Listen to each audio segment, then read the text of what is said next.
এরুয়ের চেরাবেড়া খবর পড়ছি সৈয়দারা থেকে। আমি বিটলার বেটা। শুরুতেই খবরের শিরোনাম।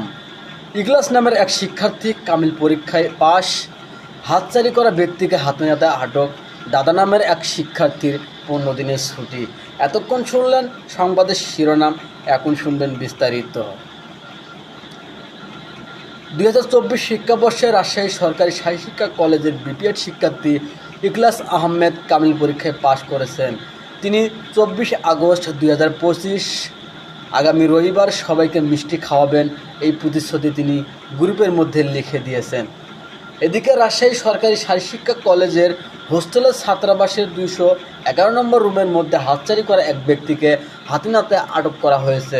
তদন্তে দেখা যায়, কবি নামের এক ব্যক্তি ওই হাতছানি করা ব্যক্তিকে চারতলায় হাত মারতে দেখেন, কিন্তু সেদিন তিনি প্রকাশ করতে পারেন নাই। এদিকে দাদা নামের এক ব্যক্তি এক ছেলের ধন দেখে ফেলেন। এতে দুজনের মধ্যে হাতাহাতি হলে দাদার ধনকে টেনে 6 ইঞ্চি থেকে 1.5 হাতে নিয়ে যান। তার ধনের চিকিৎসা করার জন্য দাদা কলেজের কর্তৃপক্ষের কাছ থেকে 15 দিনের ছুটি মঞ্জুর চেয়ে আবেদন করেছেন। সর্বশেষ আবহাওয়া। আজ রাত বিকেল পর্যন্ত আবহাওয়ার পূর্বাভাসে বলা যেতেছে যে বাংলাদেশের দীর্ঘ কয়েকটি জেলায়, দীর্ঘ রাজশাহী, চাপাই এবং নওগাঁ জেলাতে দীর্ঘ 6 কিলোমিটার বেগে ঘন্টায় 6000 কিলোমিটার বেগে দমকা হাওয়া বয়ে যেতে পারে।